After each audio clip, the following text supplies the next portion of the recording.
The first thing I would say is that we don't use the term fraud at ComScore. We use the term non-human traffic, which we shorthand as NHT, primarily because in our measurement products, we endeavor to report on legitimate traffic. We're not in the business of characterizing traffic that shouldn't count as fraudulent or not. Fraud is actually, to some extent, is a legal term that implies intent to defraud. So we don't deal in that context. We just think strictly in terms of non-human traffic. There's been a lot of press of late and a lot of videos of late, including some on Beat TV, about the topic of fraud in video. And oddly enough, there was a Wall Street Journal article recently, that two of them actually, that I think caused a lot of furor. We don't think the problem is perhaps as bad as the press has been pointing out. You'll see estimates from different sources that say X% of all video inventory is fraudulent.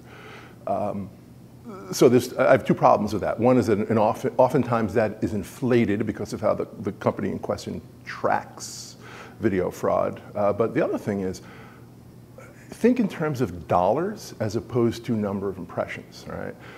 Where we see most of the fraud is long tail, exchange inventory, 300 by 250s as opposed to in player. So if you're talking about a premium publisher like one of the TV networks, if you're talking about YouTube or Hulu, and that's where the money goes, by the way, you're gonna see 1%, 2%, quote unquote, non-human traffic.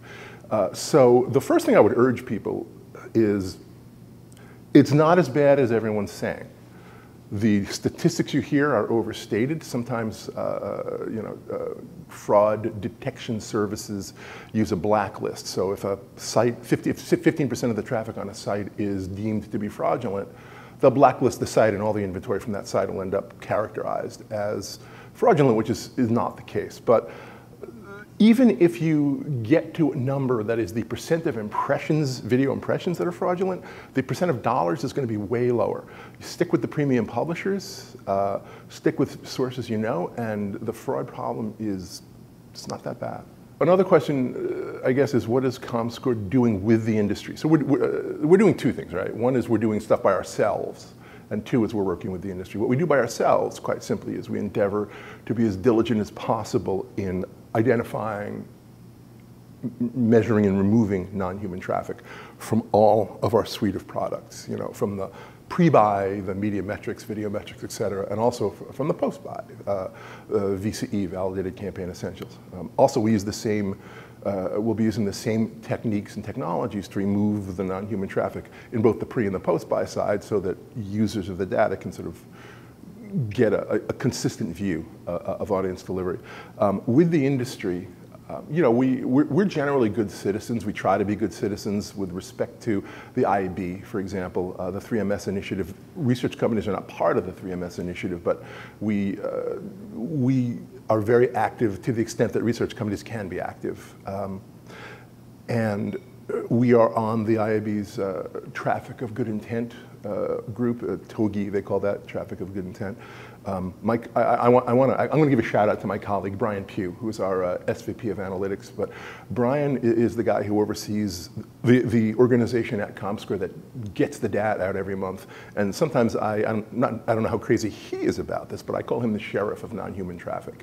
He will not let it get into his data, no how. And he and his team, I think, are probably as good as anybody in the business at knowing how non-human traffic behaves, finding it and excluding it. Let me also speak for a second about viewability, and in particular the issue of viewability or non-viewable impressions in the video space. And we're here today to talk about fraud and viewability and how that affects the video advertising marketplace, the digital video advertising marketplace.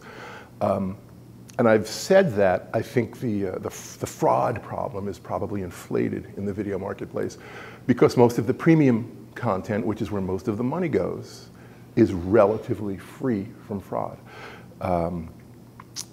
In terms of viewability, I think very much the same thing is the case.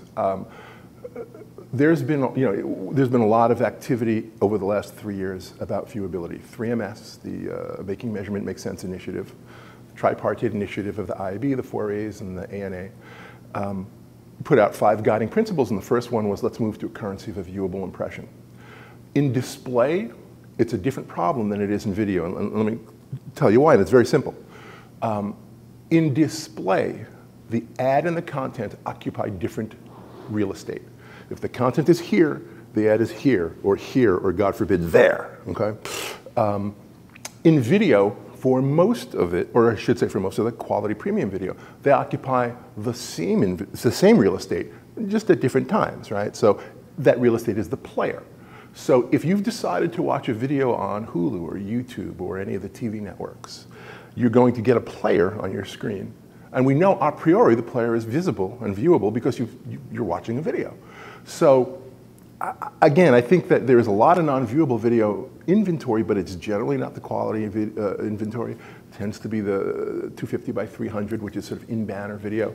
So much like the fraud question, it really comes down to, if you're a buyer, buy the good stuff.